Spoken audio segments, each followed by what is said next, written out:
Good morning.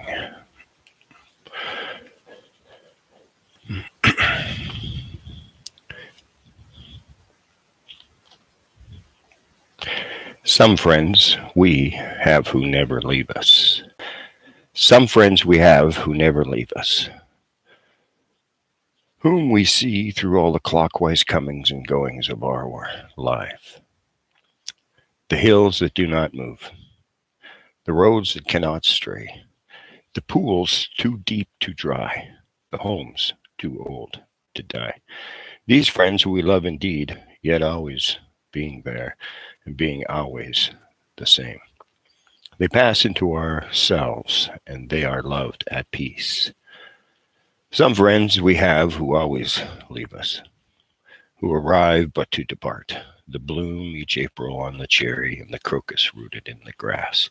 The cuckoo whose first greeting stabs us like a last farewell. And snow, that sprawling guest and sickled harvest right.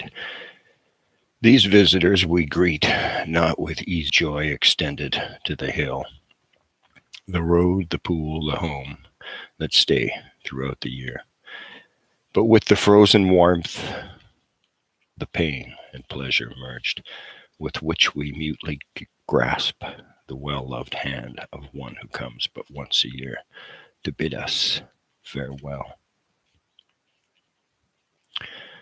At odd moments in conversation, when someone names a place we used to know, I find I'm muted with recollection.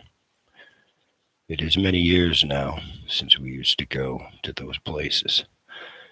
Probably they have altered as we have altered, but the chord was touched, and the company wondered why I faltered.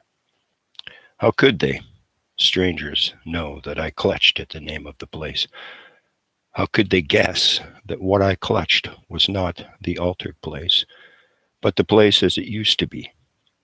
Not the stress we have endured, but the enchanting grace of you at that place in ancient years. And so it goes on.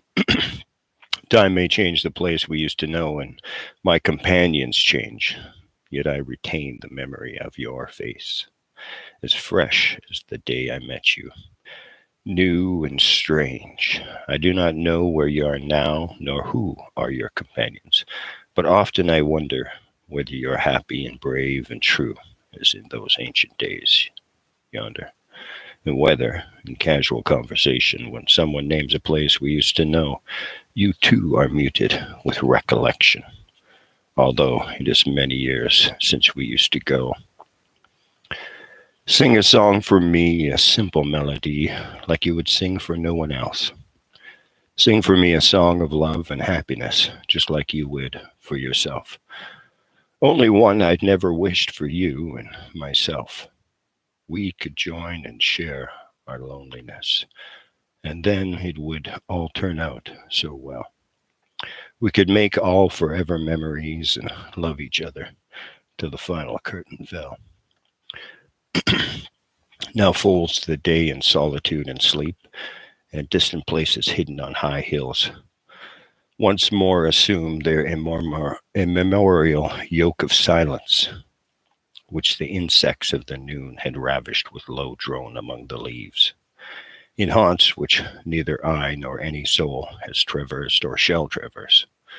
Secret flowers withdraw into themselves and sleep the sleep of those who never knew the name of man.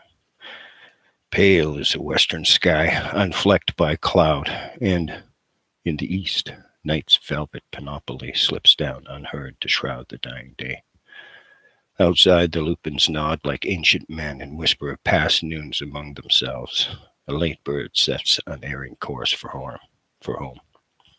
Another, in his nest, awakes and cries, then turns and sleeps, and I am left alone to wonder at the beauty of the peace, to wonder what it means and why it is, to wonder and to know that only death can whisper out the riddle in my ear. Is it God or is it Satan, polishing the memory's mirror with a touch of unearthly and evokes a twisted vision? Is it good or is it evil? That the silent master painter, having breath upon the mirror, should proceed to tint the canvas as he lifts it for reflection. Why in reverie do actions long since done seem worth redoing? And the perfume of the roses and the curls upon her shoulders, why do they now seem more lovely than in fact when they were created?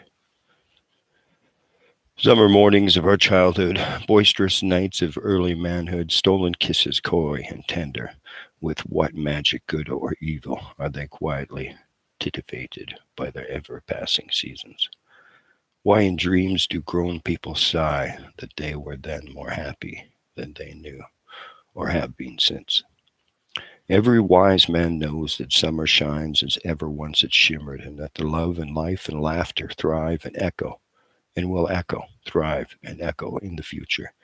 Yet the wise man in his folly fondly gazes at his youth time and declares that life and laughter then were rosier than now. As the slow years bear us forward and we leave ourselves behind, so the passing ego yearlings seem as though they are our children.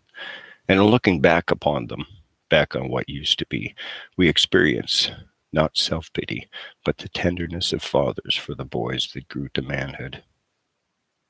Distant lends a dear enchantment to the days we used to live in, and the knowledge that the future cannot bring them back in body. This it is, not God nor Satan. He breathes with cunning on the mirror and enhances all of our visions.